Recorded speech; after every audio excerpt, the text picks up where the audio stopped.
விசுவாசிக்கிறவனுக்கு எல்லாம் ஆகும். ஆண்டவர் இன்ஸ்ட்ரக்ஷனே வைக்கல, இதுதான் பண்ணணும் இதுதான் பண்ணணும். யாருக்கு எல்லாம் நடக்கும் அப்படின்னா விசுவாசிக்கிறவனுக்கு எல்லாமே கூடும். ஆமே நடக்குமா? ஆனா பெரிய விசுவாசம் உங்களுக்கு நடக்கவே நடக்காது, இது மற்றவங்களுக்கு தான் நடக்கும், இது என் வாழ்க்கையில நடக்காது, இது இது அவங்களுக்கு தான் நடக்குமா அப்படிங்கிற காரியத்தை பெரிய விசுவாசங்கள் உங்க வாழ்க்கையில் கொண்டு வரும்.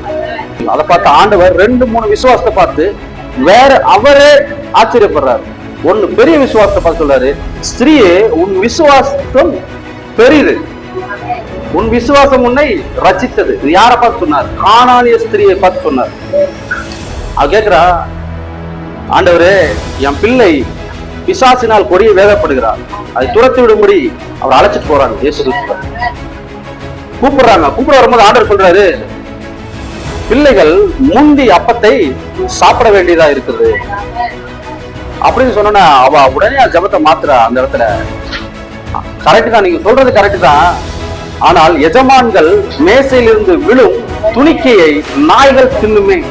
ஒரு தாழ்மை, அந்த இடத்துல ஒரு தாழ்மைய எந்த அளவுக்கு இறங்கணுமோ இறங்கி வந்து அதை வாங்கிட்டு போயிடுறான். நான் சொல்றேன், அதை பார்த்துதான் ஆண்டவர் சொன்னாரு, அங்க சொன்னார் கடுகள விசுவாசம் தான் பெரிய காரியம் நடக்கணும். ஆனா அந்த ஸ்திரீ பார்த்து சொல்றாரு, ஸ்திரீ உன் விசுவாசம் பெரிது.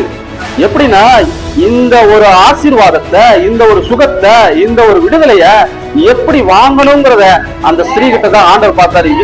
ஸ்திரீ உன் விசுவாசம் பெரிது.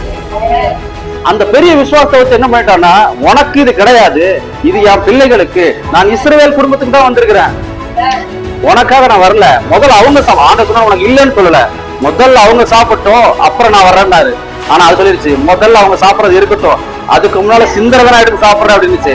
அப்ப சொன்னாரு, விசுவாசம் உன்னை ரச்சித்ததுன்னா அந்த நேரமே ஒரு சுத்தமானார். பிள்ளைகளே சாப்பிடல, விசுவாசத்தை பார்த்தா யாருக்கு ஒண்ணு கொடுக்க வராரோ விசுவாசத்தை பார்த்தா உங்க கையில கொடுத்து போயிடுவாரு. ஆமே, புரியுதா? ஆண்டவர் ஒரு விஷயத்தை இன்னைக்கு கொண்டு வராருங்க உங்க கைக்கு, இஸ்ரவேலுக்காக வந்திருக்காரு. ஆனா இந்த அம்மா இடையில டாக்கிள் பண்ணது போயிட்டு, எனக்கு இது வேணும், என் மக கொடி கொஞ்சம் வாங்க.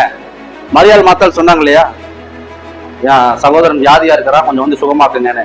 சுகமாக்குங்கன்னு தான் இருந்தாங்க. ஆனா விசுவாசமா ஏதாவது விசுவாசத்தை அவர்கிட்ட பேசுறாரு, நீ விசுவாசத்தால் தேவன மகிமை காண்பாய் சொல்லி விசுவாசத்தை குறித்து மரியாளுக்கு மாத்தாளுக்கு டீச்சிங் பண்ணிட்டு இருக்கிறாரு. அவங்க சொல்ல, ஒருவேளை அவன் கடைசி நாட்களில் எழும்புவான். அது கரெக்ட் தான் ஆண்டவரே, அங்க விசுவாசத்தை கற்றுக் கொடுக்கிறார். ஆனா இங்க விசுவாசத்தை தேவன் பெரிதுன்னு பாக்குறார். ஆமே, அதனாலதான் சொல்றாரு, விசுவாசிக்கிறவனுக்கு எல்லாம் கூடும். அந்த அம்மா விசுவாசிச்சு பெரிய காரியங்களை, உங்களுக்கு கொடுக்க வந்த ஆசீர்வாதத்தை வாங்க முடியும். அதனால சொல்லாங்க, ஆண்டவர் ஒன்னை வச்சுதான் செய்வாரு, அதெல்லாம் பிரச்சனை இல்லை. சுகம் யாருக்கு வேணா கொடுக்கலாமே, விடுதலை யாருக்கு வேணா கொடுக்கலாம். அங்க விடுதலை ஆக்கிட்டு அப்புறம் வர்றேன் அப்படின்னு சொல்ற கேப்ல விசுவாசத்தை பயன்படுத்தி உடனே வாங்கிருச்சு. கூட்டிட்டு போலான்னு தான் வந்திருக்குது, இயேசுவை கூட்டிட்டு போகணும் தான் வந்திருக்குது.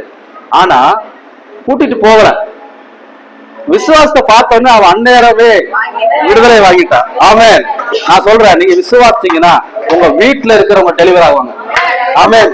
இன்னைக்கு நீங்க எது யாருக்காக என்ன வேண்டுதலோடு என்ன விண்ணப்பங்களோட வந்திருக்கீங்கன்னா, சிங்காசனத்துல இங்க ஸ்பிரிட்ல இருக்கிறாரு, அக்கா பார்த்திருக்கிறாங்க, அவங்களே சாட்சி அப்படின்னா, யாருக்காக என்ன விடுதலைக்காக நீங்க வந்திருக்கீங்களோ இன்னைக்கு உங்க விசுவாசத்தை பார்த்து நான் சொல்றேன், உங்கள் விசுவாசம் பெரிது. விசுவாசித்தவளே நீ பாக்கியவதி. ஆமென். அந்த விசுவாசம் உங்கள் சுகத்தை கொடுக்கும், அந்த விசுவாசம் உங்கள் ஆசீர்வாதத்தை கொடுக்கும், அந்த விசுவாசம் உங்களுக்குள்ள ஒரு பெரிய பெருக்கத்தை கொடுக்கும். கிஃப்ட் நீங்க வாங்கிடுவீங்க. ஆமா, எனக்கு இல்ல அங்க போகுதுன்னா நீங்க திருப்பி மழைய திருப்பிடுவீங்க. வாய்க்கால் தண்ணி அங்க போயிட்டு இருக்குது, அப்படியே வெட்டி இந்த பக்கம் திருப்பிடுவீங்க. ஆமென். இதுதான் விசுவாசம்.